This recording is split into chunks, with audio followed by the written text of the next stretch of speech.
இஸ்ரவேலே, நீ பாக்கியவான். கர்த்தரால் ரட்சிக்கப்பட்ட ஜனமே, உனக்கு ஒப்பானவன் யார்? உனக்கு சகாயம் செய்யும் கேடகமும், சத்தம் வரல, உனக்கு மகிமை பொருந்திய பட்டயமும் அவரே. உன் சத்துருக்கள் உனக்கு இச்சகம் பேசி அடங்குவார்கள், அவர்கள் மேடுகளை மிதிப்பாய் என்று சொன்னான். அப்ப ரெண்டு ஆசீர்வாதம் இதுல இருக்கு. நமக்கு பாதுகாப்பு மட்டும் இல்லை, சகாயம் செய்யும் கேடகம். நமக்கு சாப்பாடு, நமக்கு வேலை, நமக்கு ஆசீர்வாதம், நமக்கு நன்மை, நமக்கு நிலம், நமக்கு வீடு, குழந்தை, ஆசீர்வாதம் எல்லாம் அவர் தான். பாதுகாப்பு மட்டும் இல்லை, என்ன கேடகமா? அடுத்து சண்டை நம்ம போடக்கூடாது, அவர் தான் நமக்கு பட்டயம். அல்லேலூயா.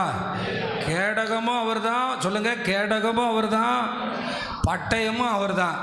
இங்க என்ன பிரச்சனைனா, அவங்க சண்டை போடும்போது நம்ம சண்டை போட்டோம்னா கர்த்தர் சொல்லுவார், அவனே பார்த்துக்குருவான் போலயே, அவனே பட்டயம் ஆயிட்டானே. ஏன்னா என்ன போட்டிருக்கு சிஸ்டர், எல்லாம் சொல்லுங்க. ஆமாம், மகிமை பொருந்திய. அதனால தான் சத்துரு சண்டை போடும்போது நீங்கள் புரிஞ்சுக்கிறணும், பேசித்தான் அடங்குவான். பாம்பை தலையில் அடித்தா கொஞ்சம் ஆடி ஆடித்தானே அடங்கும். சொல்லுங்கள், எவ்வளோ நேரம் ஆடும்? தலையில் அடித்த பிறகு பாருங்கள், ஆடிக்கிட்டே கிடக்கும். அடக்கம் பண்ணுற வரைக்கும் உள்ளேயும் ஆடுமான்னு தெரியல. என்ன, அந்த ஆட்டத்தை பார்த்துட்டு நீங்கள் என்ன பண்ணுறீங்க? நீங்கள் உடனே போயிட்டு கம்பை எடுத்துகிட்டு போய் குத்துறீங்க. அதான் செத்து போச்சுல, கர்த்தர் யுத்தம் பண்ணுறாருல. அல்லேலூயா, அல்லேலூயா. சத்தமாக சொல்லுங்க, புரியுதா? அப்போ ரட்சிக்கப்பட்டவனுக்கு ரெண்டு ஆசீர்வாதம். என் வீட்டை காக்கிறார், என் குடும்பத்தை காக்கிறார், என் பிள்ளையை காக்கிறார், என்னுடைய தேவைகளை சந்திக்கிறார் முதல்ல. ரெண்டாவது, எவனாவது எனக்கு விரோதமாக எழும்புனா அவரே யுத்தம் பண்ணுறாரு. சொல்லுங்க, நல்ல கை வைத்து, எனக்காக அவரே யுத்தம் பண்ணுறாரு, எனக்காக அவரே யுத்தம் பண்ணுறாரு. அதனால தான் பார்த்தீங்கன்னா கோலியாத்து எத்தனையோ நாளாக நிந்திச்சுக்கிட்டே இருக்கான். கையில் கேடகம் பிடிச்சிருக்கான், பட்டயம் பிடிச்சிருக்கான், ஒரு கையில் கேடயம். ஏடா, நீ தான் வளர்ந்து கெட்டவனா இருக்கிய, மறுபடியும் எதுக்கு உனக்கு கேடகம்? சொல்லுங்க. இப்படி நடந்து வந்தால் தலை தட்டுமா அந்த மனுஷனுக்கு? 6 அடிக்கு மேலே, 9, பாருங்க, ரொம்ப பெருசு, என்ன, 6 முழத்துக்கு மேலே, அப்படி 9 அடிக்கு மேலே அவர் அப்படி தலை தட்டுமா. அந்த மனுஷன் கையில் கேடகம் பிடிச்சிட்டு வர்றாரு. தாவீது ஒண்ணுமே இல்லாம போய் அடிக்கிறாரு. ஏன்னா நமக்கு கேடகம் அவர்தான். புரியுதா உங்களுக்கு? கேடகம் பிடிச்சவனையும் கோலியாத்தையும் பட்டயம் பிடிச்சிருக்க கோலியாத்தையும் நீங்க பயப்பட வேண்டாம்.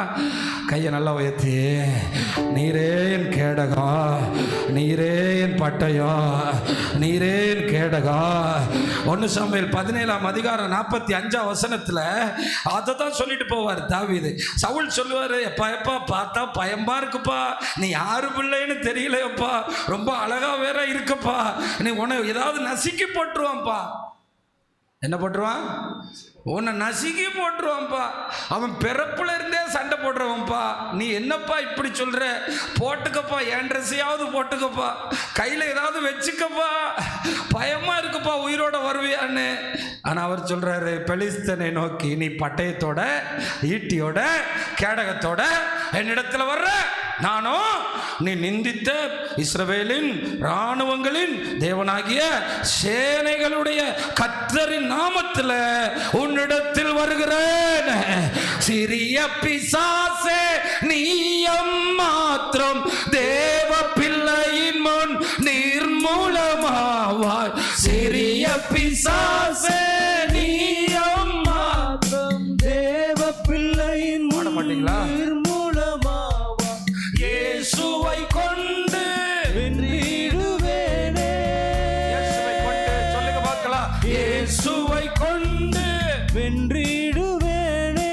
கிருபை உண்டாவதாக, தேவ கிருபை உண்டாவதாக. அல்லேலூயா. கிருபை உண்டாவதாக, தேவ கிருபை உண்டாவதாக. பலமும் அல்ல, பரக்கிரமும் அல்ல, ஆவியினாலாகோ, தேவ ஆவியினாலாகோ. அல்லேலூயா. இப்ப சொல்லுங்க, வியாதிங்கிற பிசாசே இயேசுவை கொண்டு நான் உன்கிட்ட வர்றேன். பிரச்சனைங்கிற பிசாசே, இயேசுவை கொண்டு நான் வர்றேன். சொல்லுங்கப்பா, யாரை கொண்டு வர்றேன்? மாத்திரையை கொண்டு வரல, அல்லேலூயா. மருந்தை கொண்டு வரல, யாரை கொண்டு வர்றேன்? டாக்டர் படிக்கிற தம்பிங்களா, ஒரு டாக்டர் இருக்காரு, மாஸ்டர் டிகிரி டாக்டர் ஜோசப் ஆல்ட்ரின்னு சொல்றாரு. நான் வேணா அந்த பிரசங்க லிங்க் உங்களுக்கு போட்டு விடுறேன். வியாதி வந்த உடனே டாக்டர்கிட்ட ஓடாத, தேவன்கிட்ட ஓடிட்டு அவர்கிட்ட சுகத்தை கேட்டுட்டு அப்புறம் டாக்டர்கிட்ட போனா உங்க வாழ்க்கையில தலைமுறைக்கு சொல்லுவீங்க, தேவன் எனக்கு கேடகம், தேவன் எனக்கு சகாயம் செஞ்சார். இல்லைன்னா சொல்லுவீங்க, அந்த சின்ன கடையில் ஒரு டாக்டர் இருக்காரு, போனீங்கன்னா ஸ்கேன் பண்ணுவாருன்னு. நமக்கு சகாயம் செய்யும் கேடகம் அவரே. அல்லேலூயா. இல்லை அவரே, சொல்லுங்க சொல்லுங்க, அவரே. ஆமென், அல்லேலூயா. இதை முதல்ல புரிஞ்சுக்கிறேன். இங்கே போய் முதல்ல அங்கே போனால் ஆண்டவர் வரமாட்டார். முதல்ல கத்தி எடுத்து ஆண்டவர் வரமாட்டார். முதல்ல அங்கே போகணும். எனக்கு ரொம்ப ஆச்சரியமாக இருந்துச்சு. இதை டாக்டர் பேசுறதுனால நல்லா இருக்கு. என்ன, யார் பேசுகிறா? இதை டாக்டர் தான் பேசணும்னு டாக்டரை பாஸ்டர் ஆக்கியிருக்கார். எப்படி பார், அவர் ரொம்ப விசுவாசத்தை பேசுகிறார். எதை பேசுகிறாரு? விசுவாசத்தை பேசுகிறார். துதிக்கலைன்னா கொல்லணும்னு அவர் தான் போன வாரம் சொன்னார். புதன்கிழமை நம்ம சபையில் சட்டம் போடணும் அப்படின்னு சொன்னார். துதிக்கலைன்னா என்ன செய்யணுமா? அவர் சொன்ன பிரசங்கத்தை கேட்டுட்டு தான் நான் ஆசாவை பார்த்தேன். பார்த்தீங்களா? நீங்கள் சொல்லுவீங்க, இந்த பாஸ்டரை கொல்லணும்டா, இவன் என்ன துதிக்கலைன்னா கொல்லணுங்கிறான். என்ன, சாப்பாட்டை எடுத்து வச்சு ஸ்தோத்திரம் பண்ணுங்க. ஏன் தெரியுமா? ஏன் தெரியுமா? இந்தியாவிலேயே 40% பேர் ஒரு வேளை தான் சாப்பிட்றாங்களா. நமக்கு சகாயம் செய்யும் கேடகம் ஒரு. வட இந்தியா போங்க, கொஞ்சம் பார்த்துட்டு வாங்க. வட இந்தியா போய் பாருங்க. நான் இன்னும் போகல. ஒரு பாஸ்டர் என்னை கூப்பிட்டுக்கிட்டே தான் இருக்கார். ஆனால் சொல்கிறேன், நமக்கு சகாயம் செய்யும் கேடகம். போகணும் போல, போனால் தான் வாயில் ஸ்தோத்திரமே வரும். என்ன, போனால் தான் என்ன வரும்? சொன்னார், ஒன்னே ஒன்று சொன்னார், ஒரு குச்சி தான் இருக்குது, அவன் துதிக்கிற மாதிரி யாருமே துதிக்க முடியல, மைக்கே இல்லையா, அது பாட்டுக்கு அற்புதம் நடக்குதான், பேய் ஓடுது. இங்கே நம்ம மைக்கு ஏசி அது இதுவும் உட்காந்து நல்லா தூங்குறோம். அந்த இதில் அந்த சலூன் கடையில் உட்காந்த மாதிரி அப்படி போடுறா. பாஸ்ட் முடிச்சாரா? சிரிக்கிறீங்கல்ல. 2 வாரத்துக்கு முன்னாடி பென்னி ஜோசுவா அவர் 2 சபை திறந்து வச்சார்ல, நம்ம வட இந்தியாவில் பாருங்கள் அந்த ஆராதனை. என்ன கைத்தட்டு சொன்னார். நாங்கள் தமிழ்நாட்டு மக்கள்லாம் தலை குடியணும். மைக்கும் காணோம், ஒன்றும் காணோம், கேமராவும் இல்லை, ஸ்டாண்டும் இல்லை. பிள்ளைங்க துதிக்கிற. நம்ம மறந்துட்டோம்ல, நம்ம வேலை பார்த்து சம்பாதிக்கிறோன்னு சொல்ல ஆரம்பிச்சிட்டோம்ல, டாக்டர் தான் சுகமாக்குறாருன்னு பேச ஆரம்பிச்சிட்டோம்ல. நமக்கு சகாயம் செய்யும் கேடகம் வருதான். தாவீது ஒரு மாத்திரையும் தனக்கு எடுத்துக்கல, ஒரு பாதுகாப்பையும் எடுத்துக்கல, ஒரு ட்ரெஸ்ஸும் போட்டுக்கல. ஏன் தெரியுமா? தாவீது 100% நம்பினா அவர் சகாயம் செய்ய கேடகா. தாவீது சொன்னார், ஒரு நோக்கம் இல்லாமல் நான் இந்த ஆராதனைக்கு வரல, ஒரு நோக்கம் இல்லாமல் நான் வரல. ஆமாம், அவனுக்கு ஒருவேளை யோசிப்பு சரித்திரம் தெரிஞ்சிருக்கலாம். எங்கள் அப்பா என்ன அனுப்பியிருக்காருல்ல, இன்னைக்கு ஒரு நோக்கம் இருக்குது. அந்த நோக்கம்தான் அவனை பெரிய இடத்துல உட்கார வச்சுச்சு. ஒரு ஞாயிற்றுக்கிழமை வரும்போது சும்மா வந்துட்டு போகிறதுனால தான் பிரச்சனை. நான் வர்றதுக்கு ஒரு நோக்கம் இருக்குது, அதை கர்த்தர் நிறைவேற்றுறாரு. ஒரு பால்கோவாவும் ஒரு வீட்டு செனது கொஞ்சம் ஸ்நாக்ஸும் கொண்டு போனவனால சிங்காசனத்தில் உட்கார்ற அளவுக்கு பிரயோஜனப்படுத்திக்கிற முடியுமானா, ஞாயிற்றுக்கிழமை ஆண்டவர் ஆராதிக்க வர்றவனால தேசத்தையே வசப்படுத்த முடியும். ஆனால் என்ன புரியலன்னா, எனக்கு யார் கேடகம்னு புரியல. அதனால தான் சொந்த மகன் துரத்தின போது சங்கீதம் 3:3 அவர் என்ன சொன்னார் தெரியுமா? என்ன சொன்னாருன்னா, என் மகன் இப்படி அடிச்சிட்டான், என் மகன் இப்படி மிதிச்சிட்டான், என் மகன் இப்படி துரத்திட்டான் அப்படி சொல்லலை. சங்கீதம் 3:3 சொல்கிறாரு, நீர் எனக்கு கேடகமோ. அப்படியே நீங்களும் சொல்லுங்கள், நான் முடிச்சிடுறேன், கவலைப்படாதீங்க. இன்ட்ரோடக்ஷன்லேயே நான் முடிச்சிடுறேன். சொல்லுங்கள், நீர் என்னை சூழ்ந்துள்ள கேடகமோ. எல்லாம் சத்தமாக பேசணும். அப்படி பேசும்போதே ஓரக்கண்ணில் மணி பார்க்குறாங்க. அப்போ என்ன சொல்கிறாங்க சொல்லுங்கள்? 8 மணிக்கு 8 மணிக்கு உங்களை வர சொன்னா 10 மணிக்கு முன்னே முடிக்க சொல்லுவேன். நீங்கள் எல்லோரும் உண்மையாக 8 மணிக்குள்ளே இங்கே வந்து உட்காந்து பாருங்கள், ஒரு நொடி கூட நான் எடுக்க மாட்டேன்.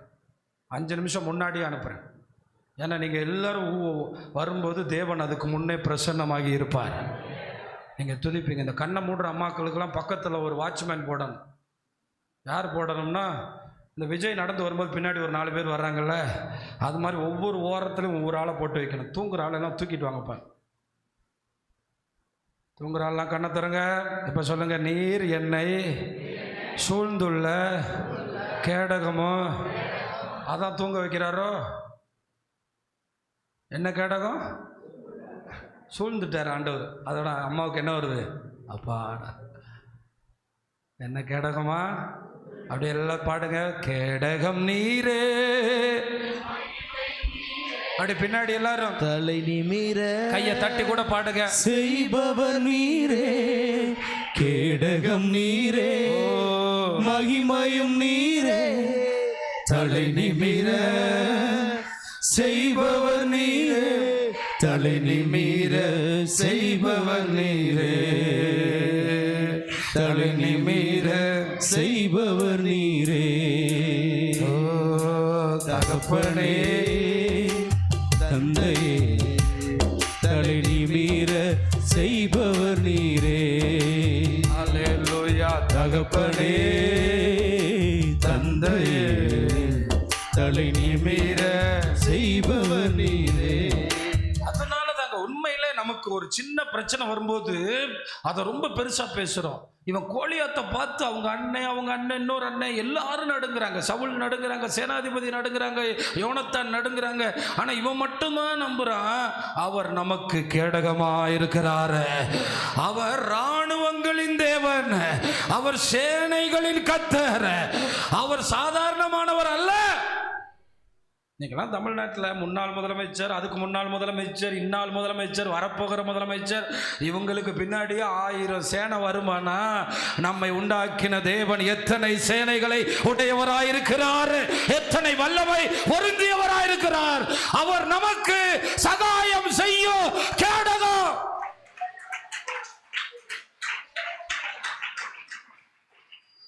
ஆண்டவரே, நீர் எங்களை காப்பாற்றும், எங்களுக்கு சகாயம் செய்யும்னு நம்ம கேட்க முடியாததுக்கு காரணம் என்ன தெரியுமா? நம்ம பேங்க்கு சகாயம் செய்யும், அவர் சகாயம் செய்வார். இப்போவே சொல்லுங்கள், என் பிள்ளையினுடைய படிப்பு செலவுக்கு சகாயம் செய்கிறது நீங்கள் சொல்லும்போது, சேர்த்து வச்ச காசெல்லாம் பேங்கில் இருக்கும், கர்த்தர் ஃப்ரீ சீட்டு தருவார்.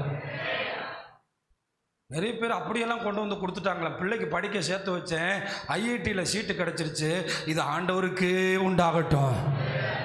எப்படி பாருங்க, பார்த்தீங்களா? நம்ம நம்பணும். கேடகம் மட்டும் இல்லை, எனக்கு அதான் மோசே சொல்லிட்டு போயிருக்காரு. சொல்றாரு, உனக்கு அவர் கேடகம் மட்டும் இல்லை, உனக்கு காம்பவுண்டு மட்டும் இல்லை, உள்ள தேவையை சந்திக்கிறது அவரே. அதனால தான் சொன்னார், பண ஆசை உங்களுக்கு உண்டாயிருக்க வேண்டாம், உங்களுக்கு இருக்கிறவைகள் போதும் என்று எண்ணுங்கள். கர்த்தர் எனக்கு சகாயர், நான் பயப்படேன், மனுஷன் எனக்கு. ஃபினான்சியர், ஆங்கிலத்தில் பார்த்தீங்கன்னா ஃபினான்ஸ் பண்ணுறவர். நம்ம டக்குன்னு வேலை வந்தவொடனே வேலை தான் ஃபினான்சியர்னு நினச்சிடுறோம், மொத்தமாக போச்சு. சொந்தக்காரன் வந்தவொடனே அவன் தான் ஃபினான்சியர்னு நம்புகிறோம், மொத்தமாக போயிடுது. ஆண்டவர் சொல்கிறாரு, நான் தான் உனக்கு ஃபினான்சியர், நான் தான் உனக்கு சகாயம் செய்கிறவர். அதனால் நீங்கள் அதை நம்பணும். பட்டயமும் கேடகமும் அவர் தான், அவர் வேலை, அதை நம்ம செய்யக்கூடாது. பட்டயமும் கேடகமும் அவர் வேலை. நம்ம தாவீது பாருங்க, இப்படி சொல்ல எப்படி முடியும்னு நம்ம தாவீதுகிட்ட கேட்டா நம்மக்கிட்ட சொல்றாரு முடியும் அப்படின்னு. அதனால தான் பெர்க்மான் ஐயா அவர் பிரசங்கத்தில் சொல்றாரு, நான் மரித்த பிறகு நேர தாவீதை தான் பார்ப்பேன்னு சொல்றாரு. யாரை பார்ப்பாரா? ஏன்னா அவர் பாட்டை வச்சு தான் நான் என்ன ஆனேன். அவர்கிட்ட போய், எப்படிப்பா உனக்கு இவ்வளவு நம்பிக்கை, எப்படி நீ இப்படி நம்புன? உன் பாட்டை பாடும்போதே எனக்கு பவர் வருதே, அப்போ நீ எப்படி பவராக இருப்ப பாருங்க.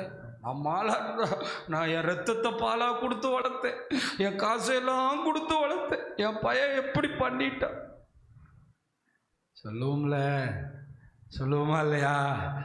ஏமாத்திட்டான், அவன் தான் என்னை தூக்கி போடுவான்னு வளர்த்தேன், அவன் தான் என்னை காப்பாற்றுவான்னு வளர்த்தேன். இதுதான் தப்பு. அவன் வளர்ந்து அவன் பாட்டுக்கு போட்டோம், நமக்கு சகாயம் அவர் செய்வார். விசுவாசிக்கிறீங்களா? அது ஏன் பார்வை மாறுது? எனக்கு ஆமாம் சிங்கம் மாதிரி பிள்ளைங்க. நோ, எனக்கு சிங்கம் மாதிரி ஆண்டவர். சொல்லுங்க, எனக்கு சிங்கம் மாதிரி ஆண்டவர் எனக்கு சிங்கம் மாதிரி இருக்கிறாரு, அவர் உங்களுக்காக யுத்தம் பண்ணுவார். தெரியுதா?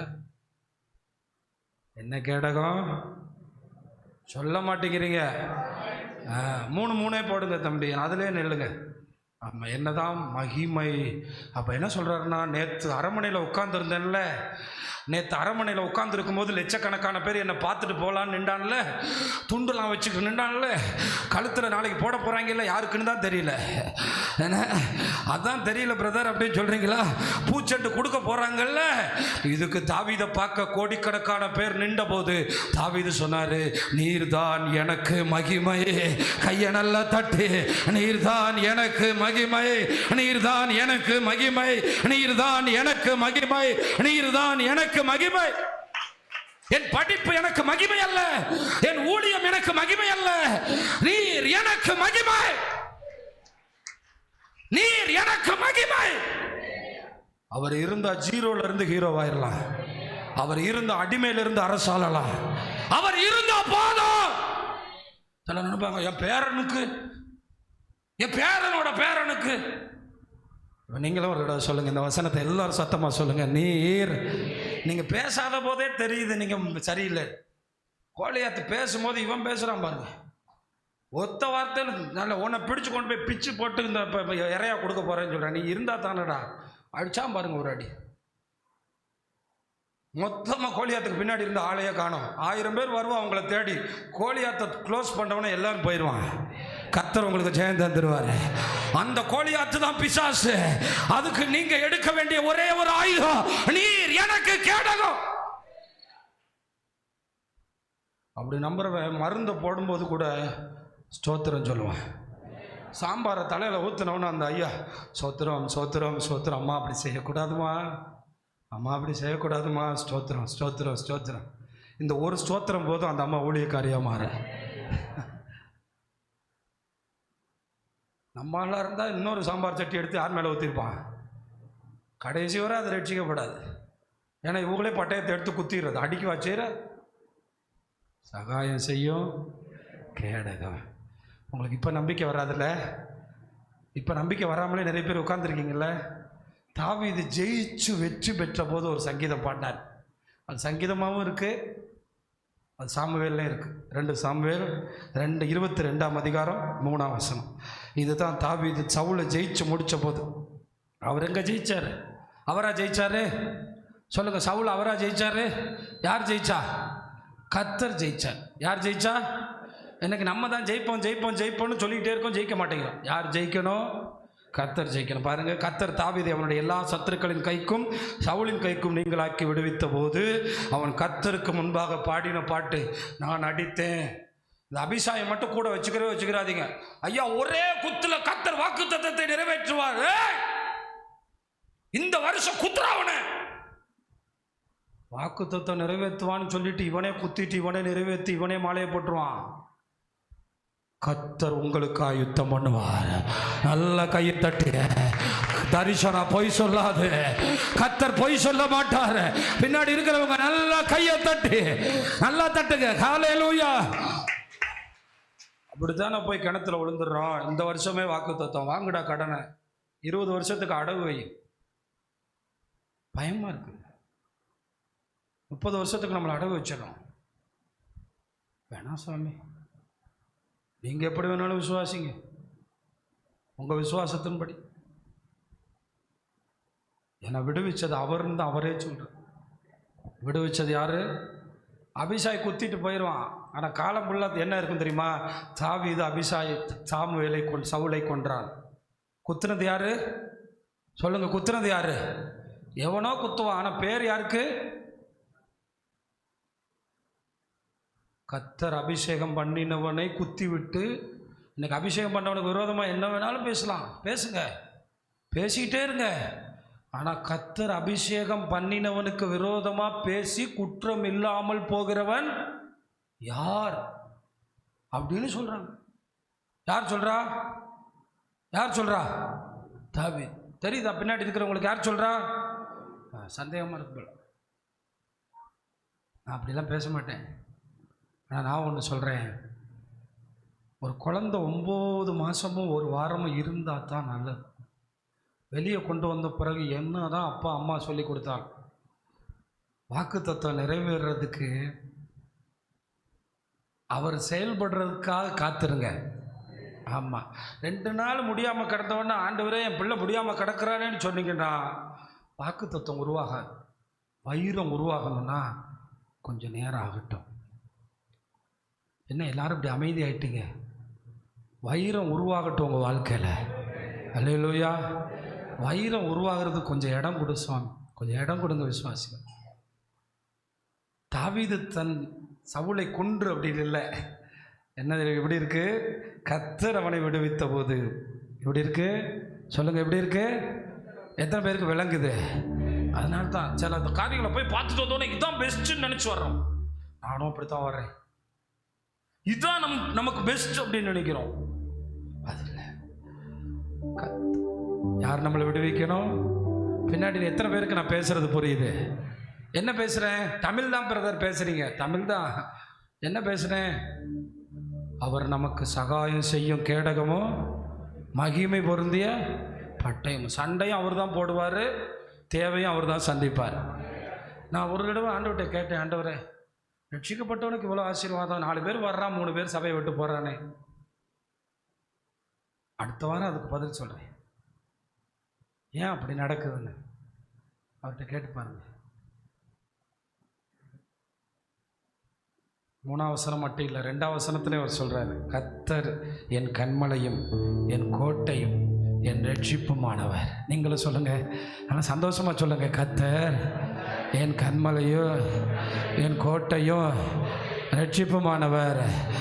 அவருக்கு நீங்கள் மெதுவாக சொன்னாலும் கேட்கும், மனசுக்குள்ளே சொன்னாலும் கேட்கும். சாத்தானுக்கு சொல்கிற மாதிரி கேட்குற மாதிரி சொல்லுங்கள், கர்த்தர் என் கன்மலையும் என் கோட்டையும் ரட்சிப்புமானவர். ஆமாம், அது தேவன் நான் நம்பி இருக்கிற துருகம். துருகம்னா ஒரு எதிரி கூட உள்ள வர முடியாது. துருகம்னா ஒரு எதிரி கூட உள்ள வர முடியாது. கேடகம் என் ரட்சண்ய கொம்பு, என் உயர்ந்த அடைக்கலம், என் புகலிடம், என் ரட்சிப்பு பாதுகாவல், என்னை வல்லடிக்கு.